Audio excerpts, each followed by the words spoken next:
उत्तर प्रदेश के प्रयागराज में गुरुवार को सीएम योगी आदित्यनाथ ने कहा कि महाकुंभ की तैयारी के दौरान वक्फ बोर्ड ने दावा किया था कि कुंभ की भूमि उनकी है। यह माफिया बोर्ड बन गया था, लेकिन प्रधानमंत्री नरेंद्र मोदी और गृह मंत्री अमित शाह ने इसकी मनमानी पर लगाम लगा दी है।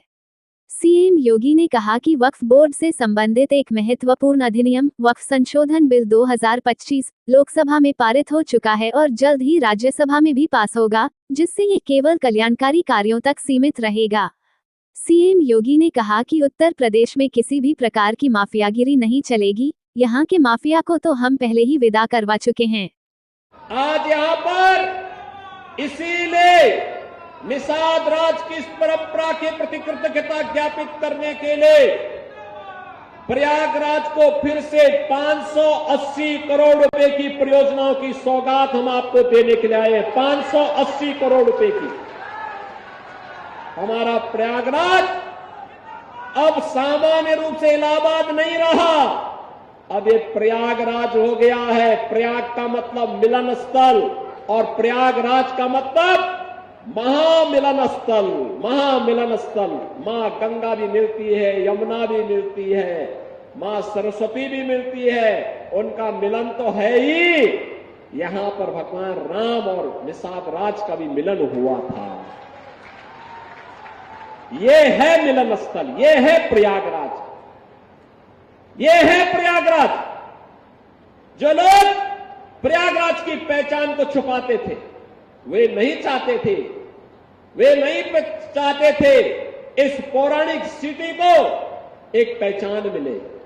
वे नहीं चाहते थे कि निषाद राज और भगवान राम के इस मिलन स्थल को एक पहचान मिले, क्योंकि उनके लिए अपना वोट बैंक महत्वपूर्ण था। देख रहे हो ना, देख रहे हो, यहां पर भी निषाद राज की पौराणिक भूमि पर कब्जा और जगह जगह शहरों पर भी वक्फ के नाम पर कब्जे किए गए हैं। अब तो हम प्रधानमंत्री जी के प्रति आभार व्यक्त करते हैं। देखा ना, वक्फ बोर्ड ने कैसा मनमानापन उस समय बयान दे रहे थे। जब हम कुंभ का आयोजन करने जा रहे थे, उस समय वो बयान दे रहे थे कि प्रयागराज में कुंभ की भूमि भी वक्फ की भूमि है। अबे हमने कहा ये बोर्ड क्या भूमाफिया बोर्ड हो गया क्या? भूमाफिया प्रदेश में नहीं चल सकते। माफियाओं को तो हम पहले ही विदा करा चुके हैं प्रदेश से। अब उत्तर प्रदेश में माफियागिरी नहीं चलेगी। महाकुंभ भव्य और दिव्य होगा।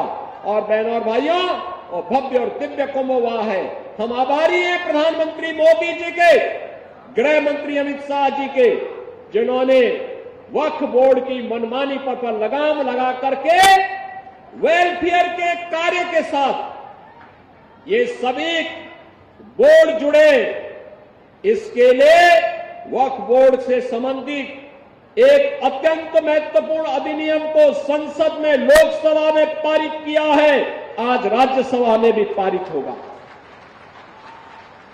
बहनों और भाइयों, देश के प्रति निष्ठा होनी चाहिए। अपने आप ही नियंता तो नियत साफ है, तो नियंता मार्ग प्रशस्त कर देता है, अपने आप रास्ता बनाता है।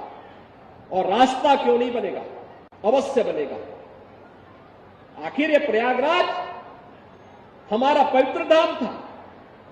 देश और दुनिया से आने वाला कोटि कोटि श्रद्धालु यहां पर आकर के श्रद्धा से सिर नवाता था। लेकिन प्रयागराज की भूमि पर यहां के माफिया कब्जा करते जा रहे थे, यहां के अस्तित्व के साथ खिलवाड़ कर रहे थे, यहां के नागरिकों के जीवन के साथ खिलवाड़ कर रहे थे। जो कोई भी आवाज उठाता था उसको ही मार दिया जाता था, अपहरण कर दिया जाता था, गायब कर दिया जाता था। अब ये नहीं चलेगा, अब ये नहीं चलेगा। सरकार की पहले दिन से जीरो टॉलरेंस की जो नीति थी, उस जीरो टॉलरेंस की नीति के अनुसार आज सरकार फिर से इन कार्यक्रमों को आगे बढ़ा रही है। और मैंने यहां पे कहा है, यहां पे भी निषाद राज का ये भव्य पार्क बना है, मिलन का पार्क। इसने प्रयागराज के नाम को फिर से सार्थक किया है।